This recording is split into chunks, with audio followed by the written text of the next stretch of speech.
Plus de 2 ans après sa disparition, Delphine Jubilard reste encore et toujours introuvable à l'heure actuelle. Pour mémoire, l'infirmière, qui était âgée de 33 ans au moment des faits, a disparu sans laisser de traces durant la nuit du 15 au 16 décembre 2020, à proximité de son domicile de Cagnac-les-Mines, situé dans le département du Tarn.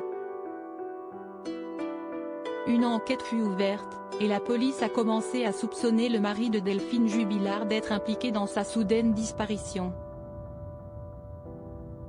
Il faut dire que le couple était en instance de divorce au moment où la jeune mère de famille s'est volatilisée dans la nature.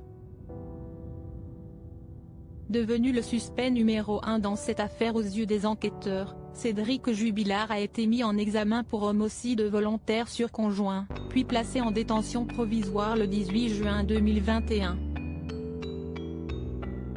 Clamant son innocence depuis le début, le père des enfants de Delphine Jubilard a passé près de 18 mois derrière les barreaux pour le moment.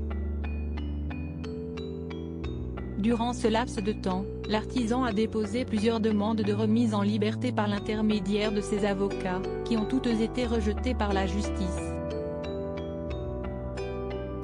De leur côté, les enquêteurs ont mené de nombreuses fouilles à proximité de la maison du couple, dans le but de retrouver Delphine Jubilard, sans succès jusqu'à présent. Disparition de Delphine Jubilard, la piste menant à la voiture d'un ami de Cédric Jubilard n'a donné aucun résultat ces derniers mois. Les investigations se sont principalement portées sur le véhicule avec lequel Cédric Jubilard est soupçonné d'avoir transporté le corps de sa femme.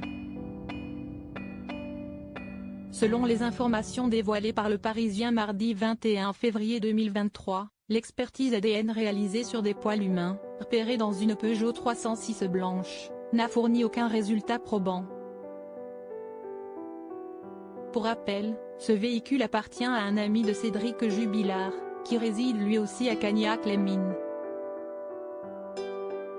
Concrètement, un seul des 50 éléments pileux prélevés dans cette voiture a pu donner lieu à une analyse génétique. Cette dernière a permis d'identifier un profil féminin, qui n'est pas celui de Delphine Jubilard.